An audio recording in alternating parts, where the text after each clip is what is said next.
আজানের জবাব না দিলে কি হয়, ঘটনাটি শেষ পর্যন্ত শুনে যান, বড় একটা উপকার হবে। মসজিদে হারামে মাগরিবের আজান হচ্ছিল। আমি তখন হারাম শরীফের ছাদে কোনো মতে দৌড়ে গেলাম অজু করতে, যাতে ভিড় থেকে বাঁচতে পারি। আমি অজু করছি, পাশে একজন নুরানি চেহারায় একজন আরবি সাহেব আজানের জবাব দিচ্ছিলেন।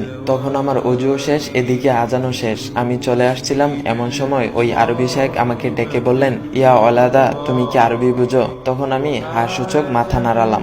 এরপর আরবি সাহেব বললেন, তোমাকে দেখে তো মনে হচ্ছে তুমি এলেমওয়ালা, তা তুমি কি করে পারলে আজানের জবাব না দিয়ে অজু করতে? তুমি কি জানো নবী করিম সাল্লাল্লাহু আলাইহি ওয়াসাল্লাম বলেছেন, তোমরা আজান শুনতে পেলে আজানের জবাব দিবে, অর্থাৎ মুয়াজ্জিন যেরূপ বলবে তোমরাও তদ্রূপ বলবে, তারপর আমার উপর দুরূদ পাঠ করবে, কেননা কেউ আমার উপর একবার দুরূদ পাঠ করলে আল্লাহ তার প্রতি 10 বার রহমত বর্ষণ করেন, সুবহানাল্লাহ, এবং ওই ব্যক্তির উপর নবী করিম সাল্লাল্লাহু আলাইহি ওয়াসাল্লামের শাফায়াত অবধারিত হয়। সহিহ মুসলিম 384। তারপর শাইখ বললেন, তুমি কি এই হাদিসটি শুনোনি? তখন আমি লজ্জিত স্বরে বললাম, জি জনাব, আমি এই হাদিসটি শুনেছি। তারপর উনি বলল, তুমি চাইলে এখন অজু করতে পারতে, কিন্তু তুমি কি পারবে এখন আজানের জবাব দিতে? বলো তো, এখন কি পারবে তুমি আজানের জবাব দিতে? তার মানে তুমি নবী করিম সাল্লাল্লাহু আলাইহি ইসলামের শাফায়াত পাওয়ার একটা সম্ভাবনা হারিয়ে ফেলেছো।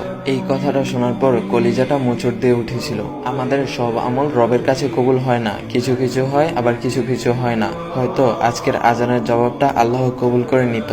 তখন আমার কিছু বলার ভাষা ছিল না, শুধু বললাম, শায়েখ, আমি আর কখনো এই আমলটা ছাড়বো না, ইনশাল্লাহ। আমার জন্য দোয়া করবেন। আসুন ভাই ও বোনেরা, আজ থেকে আমরা আজানের জবাব দেব ইনশাল্লাহ। আল্লাহ তাআলা আমাদের সবাইকে বোঝার তৌফিক দান করুক, আমাদের 5 ওয়াক্ত নামাজ পড়ার তৌফিক দান করুক, সবাই বলে আমিন।